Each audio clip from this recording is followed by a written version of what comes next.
là on va faire une recette de shampoing solide maison. Donc moi j'utilise la recette de Naturellement Lila. Donc il y a une blogueuse green qui a écrit un livre et qui propose ses recettes sur son blog. Donc la recette vous pouvez retrouver avec le tuto sur son blog. Elle a fait une vidéo. C'est parce que c'est super pratique que j'utilise cette recette. Et on va faire un petit déodorant solide maison. Et là, c'est une recette de Girl Go Green, qui est une blogueuse d'Instagram green. Donc, on va commencer par le shampoing solide. Donc, pour le shampoing solide, il vous faut du SCI. Donc, voilà. Donc, en fait, donc là, je l'ai fait fondre. Alors, ça peut se présenter sous forme de paillettes ou donc des petits blocs comme ça. Donc le but du SCI c'est de faire mousser, c'est-à-dire que souvent ce que les gens reprochent au shampoing un peu bio, tout ça, c'est que ça mousse pas. Donc souvent pour les gosses ou les maris, ça leur convient pas. Là, avec du SCI dans votre recette, votre shampoing il va mousser comme un shampoing classique. Shampoing solide ou pas solide d'ailleurs. Ensuite, on prend de la poudre végétale. Donc le pot est à l'envers parce qu'il est ouvert par le bas. C'est la poudre végétale, là c'est Anae. Donc là c'est pareil, c'est en fonction de votre type de cheveux, vous pouvez prendre une poudre végétale différente. Donc là on a pris du Rassoul, ne le prenez pas mal, j'ai choisi pour cheveux gras. Ensuite, j'ai juste, parce que moi j'ai les cheveux gras, donc voilà. Ensuite on va prendre de l'huile végétale. Donc là vous pouvez prendre de l'huile végétale de coco. Vous pouvez prendre l'huile végétale de coco, c'est quand on a les cheveux secs. Là j'ai pris jojoba, donc jojoba c'est pour les cheveux gras. Et puis ensuite de l'huile essentielle. Donc pareil, huile essentielle, en fonction de votre type de cheveux, de ce que vous voulez dans votre shampoing, vous prenez une huile essentielle différente. Donc là on va mettre de l'huile essentielle de tea tree pour cheveux gras. Vous pouvez prendre de l'huile essentielle par exemple de menthe poivrée, c'est pour la pousse des cheveux. Moi j'ai la recette de base de Naturellement Lila, c'est avec de la menthe poivrée et du shikakai. Donc ça c'est pour la pousse des cheveux. L'huile végétale par exemple, si vous mettez du ricin ou de l'huile de moutarde, c'est pareil, c'est plus pour la pousse des cheveux. Donc en fonction de ce que vous voulez, vous utilisez des produits différents. Sur son blog elle met, alors moi je m'approprie rien du tout, c'est vraiment ce que j'ai pris sur son blog. Elle met vraiment la liste avec voilà, votre type de cheveux et les poudres que vous pouvez utiliser. Donc le but c'est de vous montrer que c'est quand même super facile. Donc là j'ai fait fondre le SCI. Donc du coup ça fait une pâte comme ça. Donc au bain-marie vous faites fondre le SCI. Ensuite on va mélanger ça avec la poudre végétale. J'ai mis un petit peu d'eau. Voilà. Hop. Donc j'ai tout pesé avant. Parce que je suis une fille organisée et tout, je fais le truc bien. Donc vous allez avoir besoin de ça et vous allez avoir besoin de moule à gâteau pour en fait laisser reposer vos petits shampoings solides pour donner la forme que vous voulez en fonction du moule à gâteau. Et en fait on va les laisser reposer, donc là vous allez repartir avec et vous mettez après dans un petit pochon. Parce que techniquement en fait vos longueurs vous n'avez pas tellement besoin de les laver. Attends, il faut que je pèse là. C'est quoi 20 grammes. Et donc moi souvent quand je fais mes shampoings solides, et en même temps je fais ma lessive maison. Donc je fais juste fondre du savon de Marseille dans de l'eau. Pendant que le savon de Marseille il fond dans l'eau, vous faites votre recette de shampoing solide et en gros ça vous prend une demi-heure le dimanche. Et vraiment pour que je le fasse, c'est que c'est pas chiant et que c'est pratique.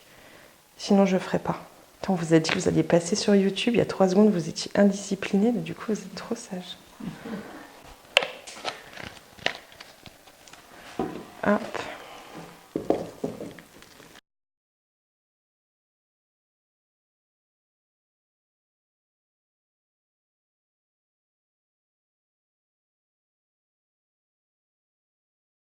Donc là on met 20 gouttes. Donc j'en mets plus parce que j'ai fait plus de quantité. Aussi si vous avez des boutons de fièvre. Ouais, des boutons tout courts, et la menthe poivrée sur les boutons de fièvre, c'est un truc qui marche du tonnerre. Juste mettre dans les petits moules, donc il faut bien tasser quand vous mettez dans les petits moules. Je vais faire en sorte que vous puissiez voir, parce que le but c'est qu'ils soient quand même bien compacts. Non, je fais tout le temps dans des moules à gâteaux. J'ai un truc comme ça aussi de moule à muffins. Et je fais tout le temps dans ça. Après tu peux acheter des moules exprès, mais par contre je prends toujours dans des trucs en silicone. Ouais. D'ailleurs c'est le seul truc pour lequel j'utilise encore mes moules en silicone, c'est pour faire mes petits shampoings solides maison. Et un savon solide, vous pouvez, pour éviter en fait que votre savon il parte avec la flotte, c'est utiliser alors du loofah. Donc vous l'avez version porte-savon, donc en fait le loofah en fait c'est une courge et en fait quand elle sèche ça fait un truc un peu blanc, un peu tu vois que c'est à l'intérieur d'une courge et en fait tu mets ça sous ton savon et c'est con, je vais pas ramener celui que j'ai à la maison. Et ça coûte que dalle. Hein. Et en fait, du coup, ça va éviter que l'eau, elle reste sur ton savon. En fait, ça va un peu absorber, ça va assécher ton savon. Et moi, je vois les savons que j'utilise. Moi, j'ai une collègue qui en a acheté aussi. Elle m'a dit, mais comment tu fais pour les garder aussi longtemps? J'ai dit, je me la fais souvent les cheveux. Mais le fait de faire du loofah, ça évite qu'il bave en fait dans ta douche. Si tu le poses comme ça dans ta douche, le savon il bave et en fait, tu perds plein de savon, quoi. Donc le truc un peu écolo, c'est de mettre un peu de le poser sur du loofah. C'est reposer 24 heures avant de les utiliser. Donc c'est pour ça que je vous avais demandé de prendre des petits trucs pour pouvoir les mettre dedans.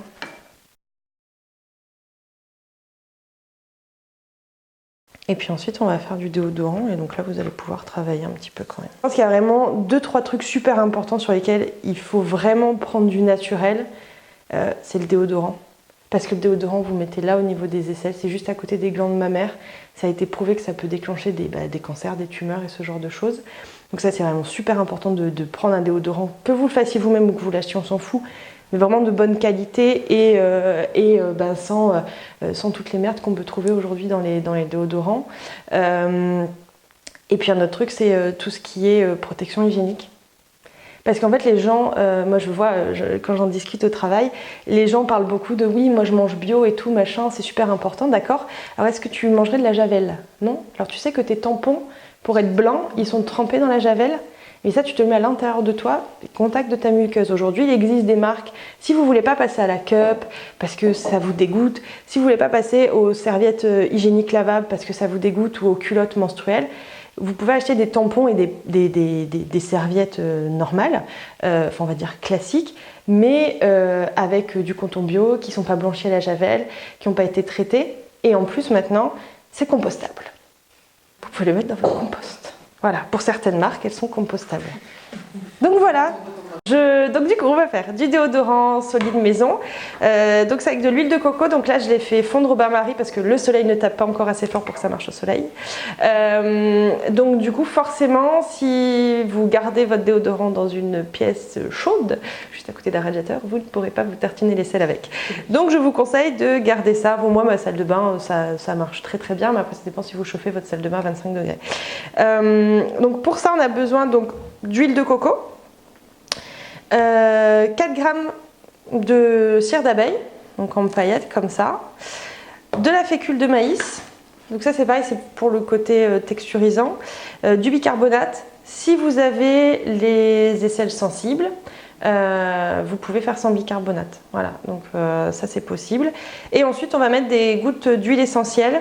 Donc moi en huile essentielle je mets lavande, parce que je fais plus ça pour le côté odeur. Vous pouvez prendre n'importe quoi en fonction de ce que vous voulez. Mais du coup, moi, j'ai choisi lavande. Donc là,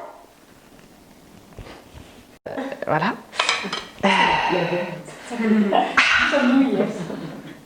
Je sens pas, mais ça va bien se passer. Donc je prends 50 ml d'huile de coco. Je sens, ça coule pas à côté. Non. Voilà. Fondre au bain-marie votre petite cire d'abeille. Donc je vais faire fondre au bain-marie la cire d'abeille. Donc là il faut juste 4 grammes de cire.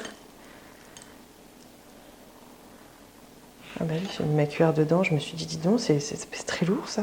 Et ça, ok. 50 plus 4, ça fait 54. On est bon. On est bon. Voilà, donc ça je vais faire fondre ça au bain-marie. Et puis ensuite on rajoute fécule de maïs, bicarbonate, goutte d'huile essentielle.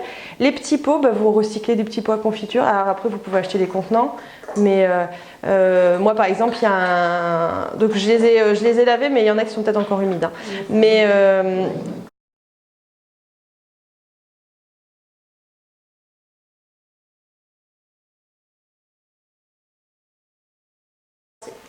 Donc là, on rajoute 30 g de bicarbonate quand la cire d'abeille et l'huile de coco est vide. Donc si vous avez les aisselles irritées, ben, vous évitez de mettre du bicarbonate.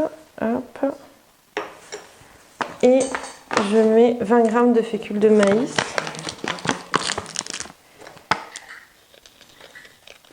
Donc pour la texture. Donc c'est comme la pâte à crêpes, on évite de faire des grumeaux. Ça va, vous n'avez pas fait de grumeaux. Et on rajoute 10 gouttes d'huile essentielle. Donc là j'ai pris lavande pour l'odeur. Et il n'y a plus qu'à mettre dans un petit pot.